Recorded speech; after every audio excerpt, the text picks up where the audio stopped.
Hello everybody and welcome back to Let's Play Pikmin 2. This is episode 16, I'm XenoGeno Matt. Last time we finished up with the shower room, defeating the ranging Bloister, and we started looking at some Piclopedia entries. This time around, I'm going to continue with that a little bit, and then we're going to pick a destination. Toady Bloister.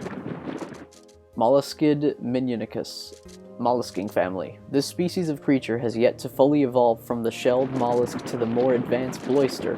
Compared to the Bloister, this creature is significantly smaller.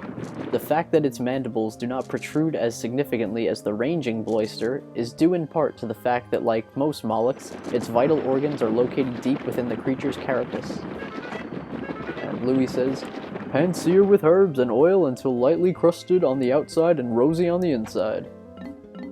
We got the golden candy pop bud, Flora Aurumia, candy pop family. No matter what color Pikmin is tossed into the bosom of this flower, it spits out the same number of yellow Pikmin seeds. Current research has yet to produce any theories as to precisely what kind of interaction causes the Pikmin to change color to match the color of this flower's petals. This tart flower's acidic juices can burn a hole through a frying pan. Eating it would be unwise. Here's the Queen Candy Pop Bud, Flora Regina. Candy Pop family. The species constantly changes colors. When Pikmin are thrown into it, it shoots out seeds that match the flower's coloration the moment the Pikmin landed inside of it. The number of seeds shot out is always greater than the number of Pikmin thrown in. It can be said that this is a completely baffling plant, and many mysteries remain over precisely what sort of relationship it has with the Pikmin. It would appear that the Pikmin gain all the benefit from the relationship. Perhaps it is simply a different variety of Pikmin to begin with? Eating this flower leads to spectacular, breathtaking indigestion. Unmarked spectralids, Finistari prismatus, flitterby family. When strolling through the forests of this planet, clouds of these creatures are seen dancing overhead.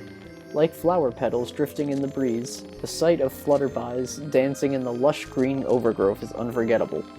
Flutterby collectors drool over specimen sample boxes lined up in order, highlighting the slight color gradation changes from blue to red to yellow. Such items fetch particularly high prices at auction. Now he says green forest, but I think this is the Valley of Repose, right? Oh, wait.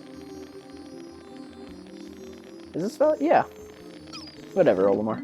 Oh, right. Spectralids don't provide a lot of meat, but the exquisitely elegant wings are surprisingly tasty, particularly when expertly prepared with a sweet candied glaze. Here we got the breadbug, Pansaurus glutonae, breadbug family. The adult breadbug competes for many of the same food sources as Pikmin, but its thick-skinned hide allows it to withstand most Pikmin group attacks. However, some researchers claim to have observed breadbugs being overwhelmed by massive numbers of Pikmin and reduced to food. Breadbugs are hardy and nutritious, but also bland and unimaginative. They may be palatable in a pinch, but they hold no true culinary promise. And last, we got the bosses. We got the giant breadbug, Pansaurus giganticus, breadbug family.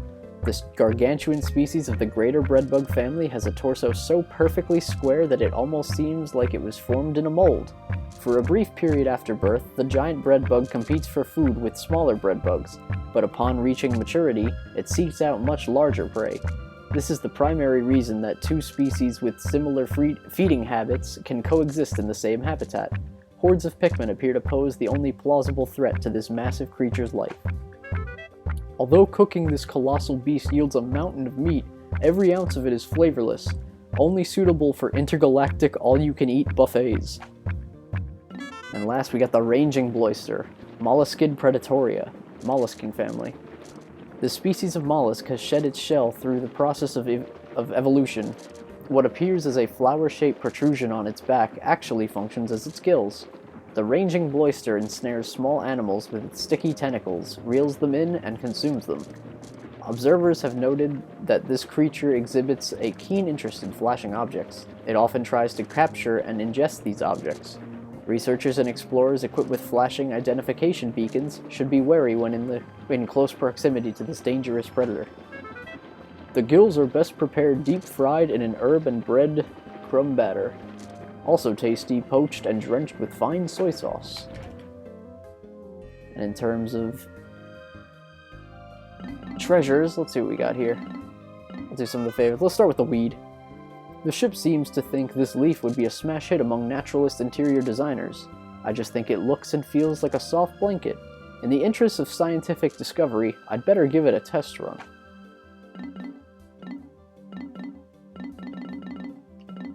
Rubber Ugly. The first time I laid eyes on this hideous treasure, I thought it was a giant aquatic monster.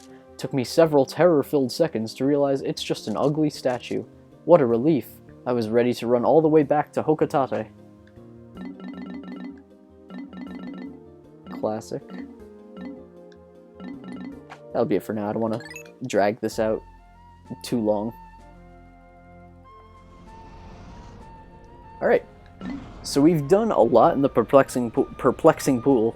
Yeah, try saying that like 10 times fast. We're missing some above ground treasures, and there's one cave we haven't explored. As for the Awakening Wood, we're missing one above ground treasure, and there's a cave that we haven't explored. But in the Valley of Repose, we've barely done anything. So I say we land there.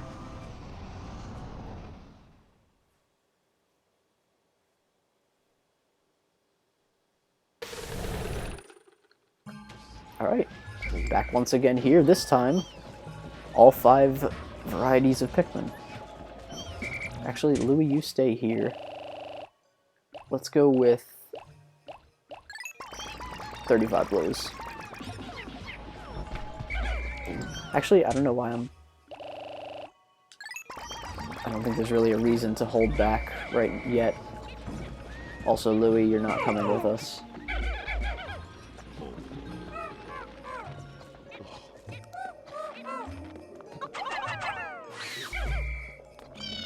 I'll deal with that Bulborb later.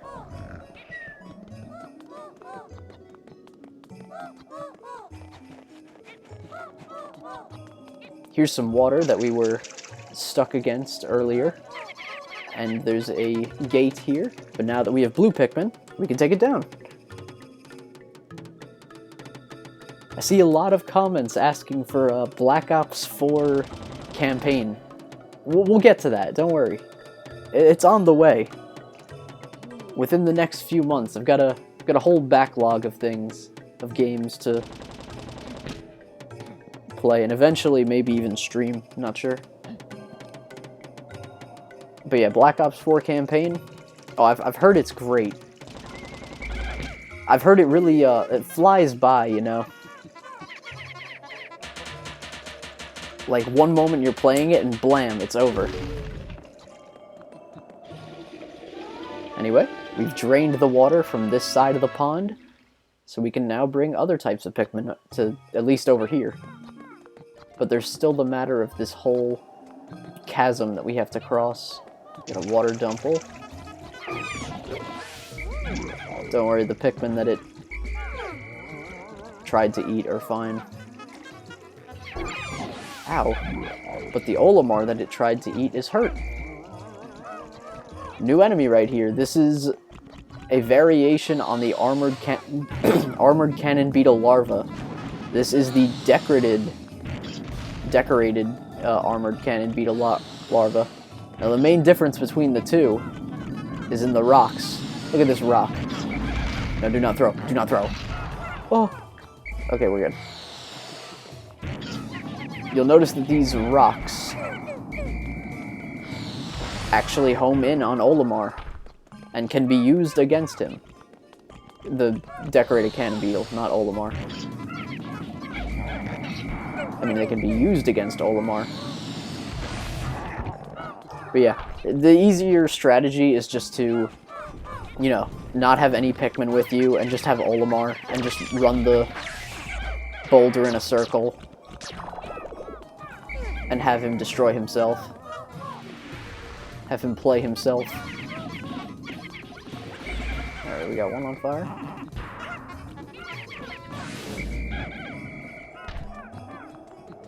Even when not of the same, like, even without a resistance to fire, these fiery blowhogs can be defeated fairly easily. That's what I wanted to say. Anyway,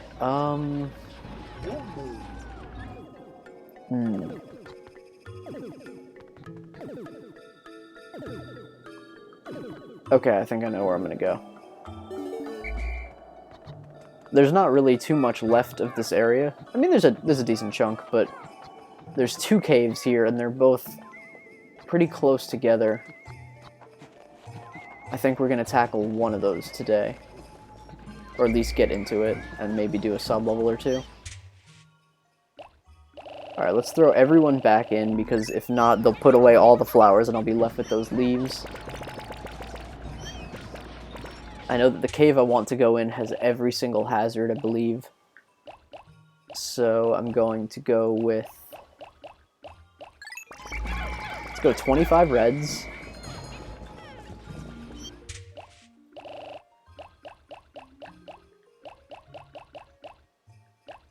Uh, 25 yellows.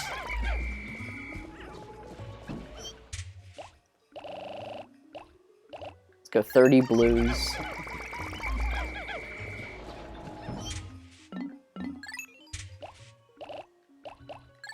$10 whites. 10 purples. I tend to prioritize the blues simply because my logic there is... Oh! Okay. For the sake of just showing something off, I'm going to start out with 99 Pikmin. But yeah, I tend to prioritize the blues simply because, you know, if you run out of yellow Pikmin, you can still use other Pikmin types to disable electric traps. Granted that it's a lot harder, and you're really putting yourself at risk, but it's not impossible. But if you run out of blue Pikmin, and you have to get a treasure that's in the water, you're out of luck. Even if you're one Pikmin short and the treasure's in the water, you're still out of luck.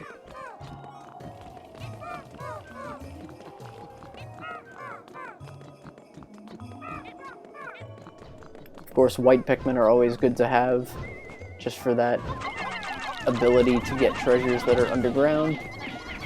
Kill him! Yeah, perfect. Get out of here. Withering blowhog, not today. And up there we have the most evil treasure in the game. A crown, one that looks like it belongs to Princess Peach. And here's the cave.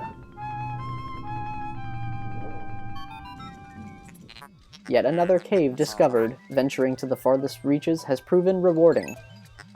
You may be tired of walking, but just one last leap remains. Now go get that treasure. Frontier Cavern, all 4 hazards.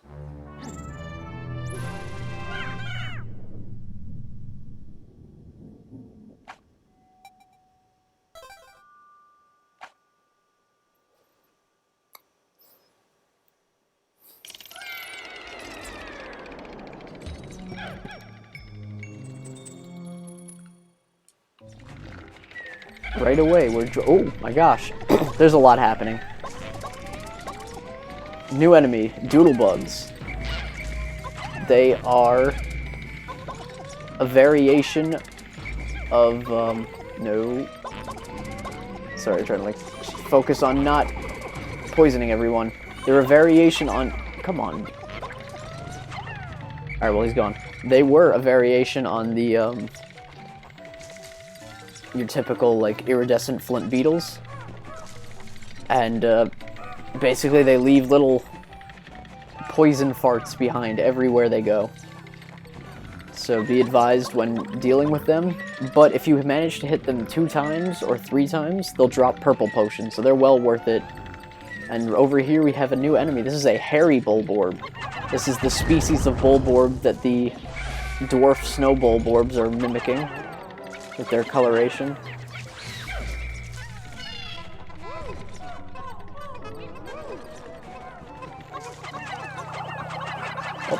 This isn't going to end well. Oh, this ended well. Rain Pikmin. We take those. Okay, so what I actually want to do here, because I'm pretty sure when there's one doodle bug on the floor, there's usually more than one. So I'm just gonna take these purples and just go walking. Oh my gosh, I can't believe it. Why did I do this? Alright, so this may have been pretty monumental throwing right there, actually. That was, like, probably the worst case scenario that could have went down.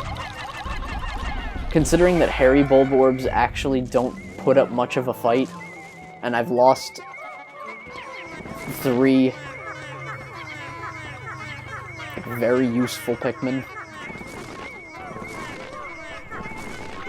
in the search for a single... I could have just sprayed him with the damn Ultra Bitter Spray and gotten 4 of them back from those doodle bugs. You know what? What's done is done. It's a hard misplay. I'll live with it. Essential furnishing.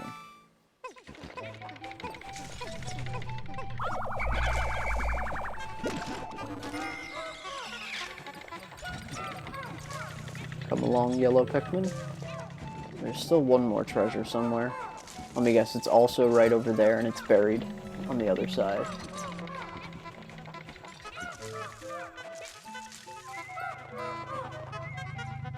I don't know. It's buried right next to it.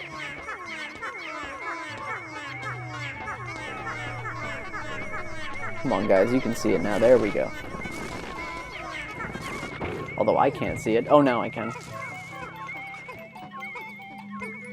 A jewel of some variety.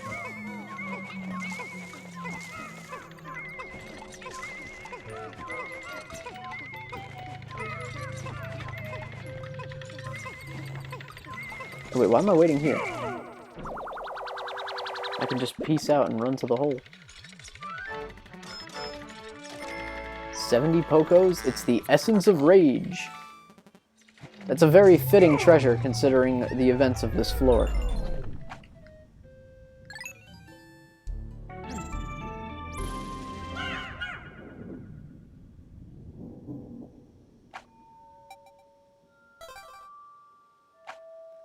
Let's do one more floor, and then I think we'll call it after this one. Okay. What do we got here? Okie dokie. Decorated armored cannon beetle larva. Luckily for me, his rocks will hit that. And they... Oh my gosh. That was a big throw.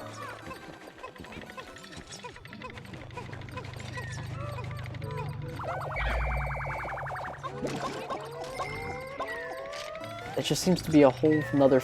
It's just a floor of armored cannon beetles and snow bulborbs. Ooh, let's have some fun. So what you can do is you can make him attack other enemies. Do my bidding.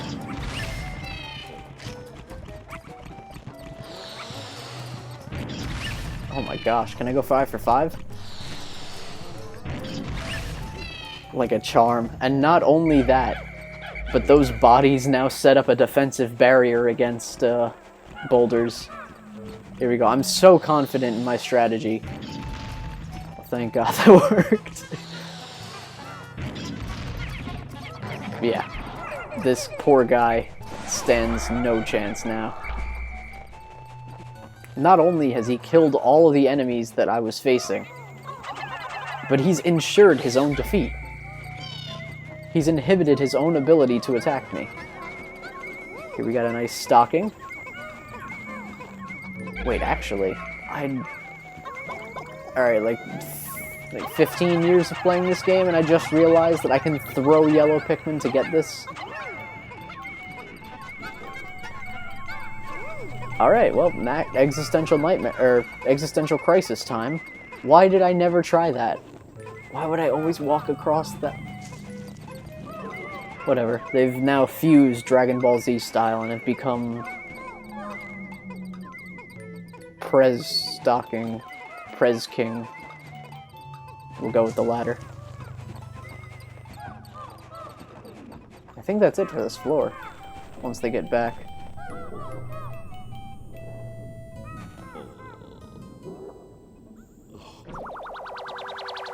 There's the stocking.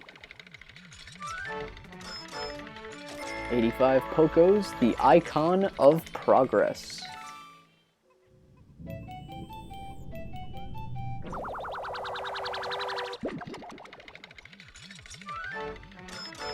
With 60 Pokos, this is the Joy Receptacle.